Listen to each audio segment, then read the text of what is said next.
Alright guys, the time has come to give you a review of your friendly neighborhood Spider-Man. Now, before I get really into this video, please do me a big favor, hit the like button, subscribe, and share if you're new to the channel. That helps out with the algorithm. And also comment down there below. I would love to hear your thoughts. If you agree with me, cool. If you disagree with me, it's fine. That's all is welcome here. Now, let's get into this review. I'm going to give it to you straight and honest. I'm not going to say this is the best Spider-Man show since sliced bread. This is the greatest show of all time. I'm not going to give you those type of words that we saw, what was a week ago with those reviews coming out, and they were like capping it to the point. It was to a level of capping I haven't seen before. Is the show garbage? No, it's not.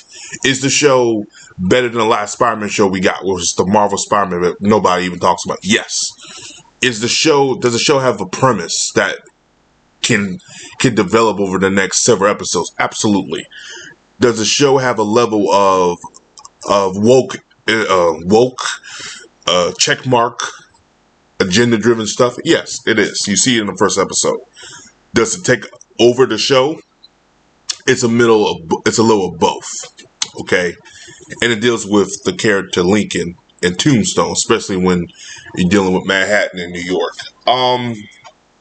You can really tell this show went through the works, and what I mean is, let's say that this was going to be set in the MCU, and you could kind of tell it was. They replaced certain characters that roles were meant for other characters, like Tony Stark is supposedly Norman Osborn here, pretty much how he got the suit and how everything is like that. The first episode to get yourself introduced into the world was okay. I'm glad they did release 2 episodes, because if they really would have just stuck us with 1 episode, this thing, I promise you that my review will be a whole lot different.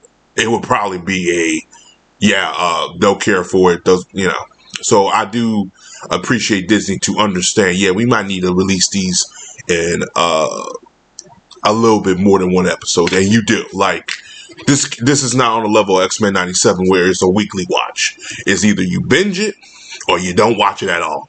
And I think they starting to understand that, because again, the binging thing is a thing. Netflix has started it to the point where they said, oh yeah, we're going to release shows weekly. They've kind of backpedaled on that a little bit, because they realize binging is what people want now. We are in the era of binging it. No one's thinking about wanting to watch these shows weekly no more. Certain shows can get away with that, but you have to have that strong fan base. A Game of Thrones, a la I'm about to say How You Train Dragon, but House of Dragons, to a certain extent, those type of shows, I think, can do that, because it's already been established with the last IP for Game of Thrones, excuse me. But I mean, shows like this, you need to release them all at once, or in how they're doing it, 2 episodes here, 3 episodes here.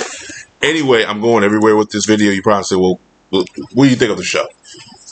If you're a Spider-Man fan, this is for you. But if you're not a fan of the race swapping, the agenda-driven, the check marks, boxing, then this ain't for you. As a Spider-Man fan, I don't like it, how Norman Osborn knows his identity. However, I do like how he finds out his identity, which the way he finds out in episode 2 is probably like, I can see it. And also, it makes Peter Parker look dumb as hell. It makes Peter Parker look really stupid as hell, because the way he finds out is pretty much the most simplest way ever. And you look at it like, well, you had that coming, you idiot. You should have looked around. Matter of fact, the way he did it, like, this man literally did it out in the open where he thought there's no cameras. I mean, my God, bro. When I saw it, I said, oh, well, you're still young. But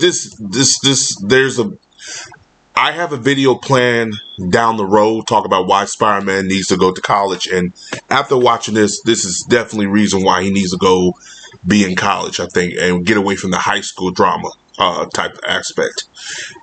It's been done to death. And I think a lot of people I've been seeing now, the true people who giving out the real authentic reviews, they're saying the same thing like I've been saying.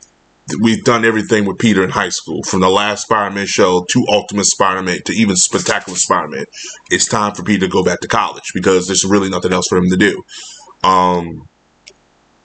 And you can clearly see the show is just going by, it's being safe and found the beats of what other shows have done previously.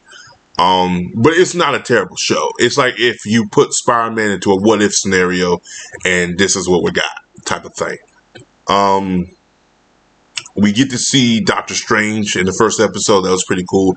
The way Peter Parker got his powers too is kind of uniquely different, which I enjoyed, and I was questioning at first how, but it was fine. I said, okay, well, we'll see.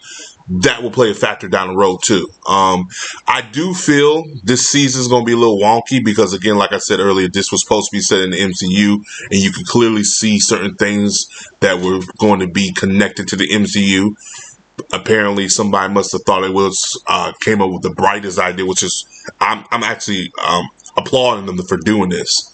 Is let's set this in its own continuity because, again, you do not want to be bounded by the laws of the MCU. When you are bounded by the laws of the MCU, which this show looks like it was going to be, there's so much he can do. And again, remember, Sony had the rights to the villains. You can't use them, which I think somebody came up with the idea like, all right, let's just do our own thing, which is a good idea. I do think season 2 has been renewed. That will be the better season. This one is, you could tell. And I'm going to give it a chance. I can't believe I'm using this word. But I'm going to give it a chance because you can tell that through production of the show, this is late in the game, maybe sometime during the pandemic, they were told, let's change it because it was supposed to be Spider-Man freshman year, and now it's Your Friendly Neighborhood Spider-Man. This thing had multiple titles. Sophomore was another one too.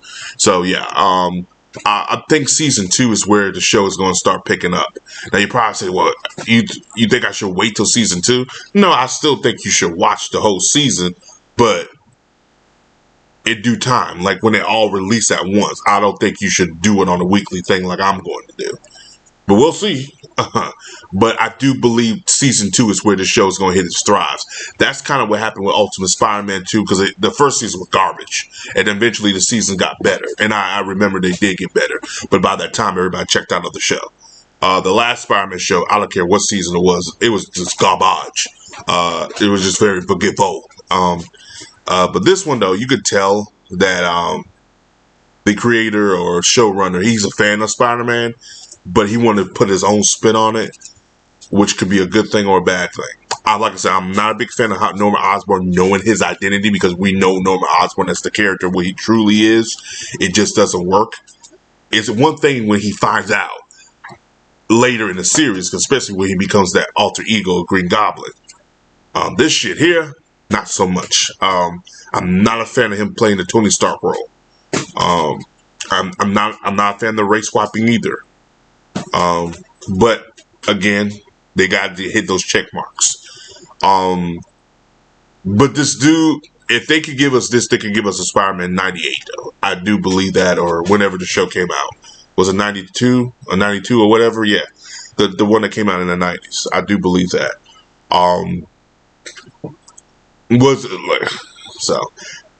You probably thought I was going to trash this show. This is garbage. This is everything like that. Now I'll give you my honest review. As a Spider-Man fan, I thought this was okay. But if you're not a huge fan of it, I want to go check it out. I mean, I'm not sitting here telling you to go out there and look for it. But if you're a Spider-Man fan, go check it out. Does it respect the lore? Yes and no. Again, I'm a certain person where you could change stuff and I'm okay with it. The race swapping and having Norman Osborn as Tony Stark I don't like. That's the one thing I don't like. Some people even seen the show ahead of time. They say the show still is keeping it safe, which is not a good thing. And that's a whole nother argument for something else. Like I said, the next animated show we get down the road, either it's going to be the continuation of the 90s version or a new or iteration. It doesn't matter. He needs to not be in high school no more. I think the high school aspect has been done enough through the movies and now to the shows. There's nothing else for y'all to do.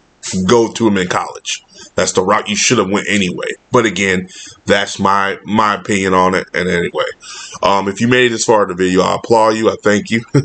But my rating for it is a solid what? Probably 7 out of 10. It's enjoyable. It's like I said, there's some stuff in there. It's all right. It's nothing to write home about, but it's something where if you're a Spider-Man fan, there's something to enjoy. I believe the supporting characters are going to be doing the most of the heavy lifting because, again, they seem like they're getting more backstory and more fleshed out than Peter himself. But again, if you know Peter Parker's story, you know Peter Parker's story. Like Lincoln, you see in here, Tombstone, he's going to get fleshed out a lot, which I think in my head, like, he's always better as a villain, but they're doing different things where Peter's more liked in high school, not bullied in high school. The jock's not bullying him. He's more of a friend to him. Of course, Peter Parker got his love interest, but no Mary Jane and nobody else. Also, Tippett. Before we get into it, so Peter Parker's going to have a new love interest through his new movies, and more than likely, it's going to be Felicia Hardy, Black Cat. Thank God. I'm a huge Black Cat fan.